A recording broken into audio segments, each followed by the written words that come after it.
Hi, my name is Xavier DeBerry.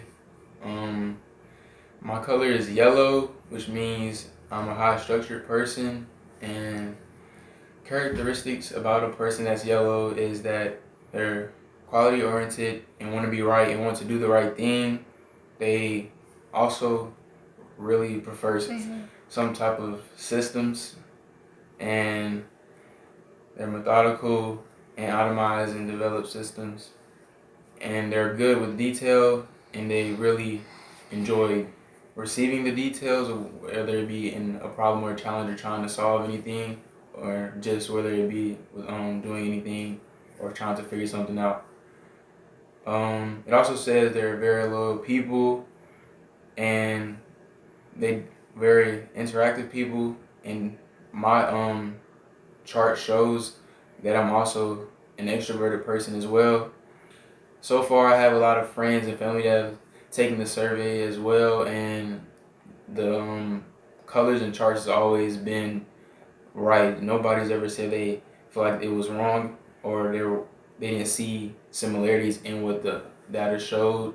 And for me, I feel like it was pretty accurate, honestly, and I feel like if not pretty accurate, pretty much exactly accurate to how I feel as I am as a person at least.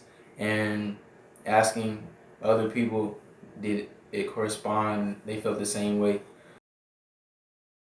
If your structure trait's above the line, the way you can validate you've got the structure temperament is you cannot agree with everything that's written there. There's got to be at least one thing, and I'm not sure about that part.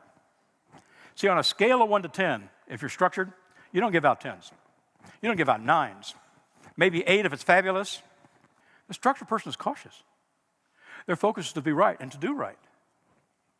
Look at the way we describe them. No wonder they're usually right. They're meticulous, they're careful, they're accurate, they're thorough. They want to have all the facts before making decisions.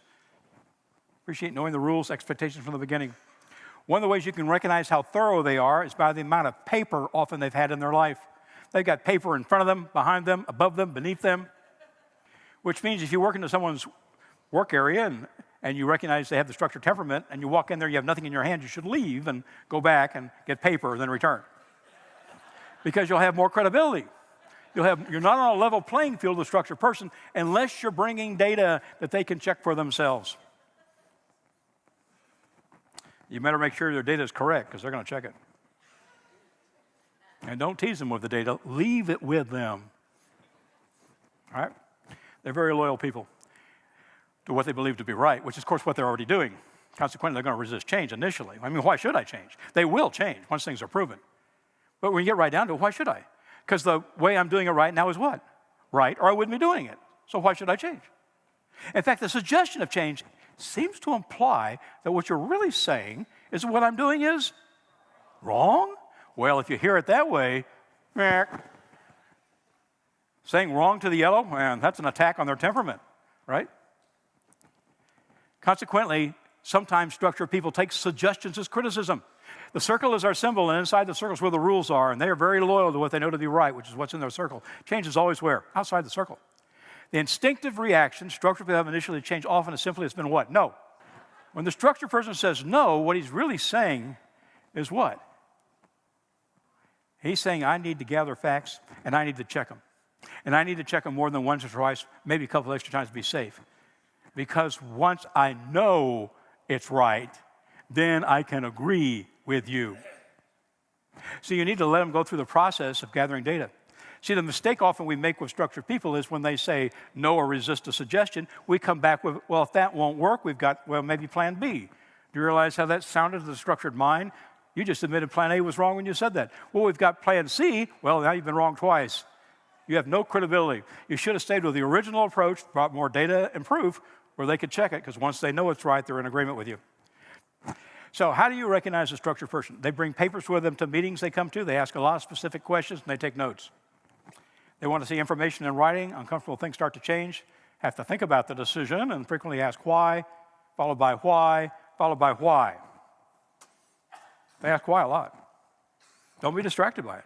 They're just trying to get to the bottom of it. They're not challenging your suggestion. They just want to understand it completely. How do you appeal? Be detailed with facts in writing. Explain why.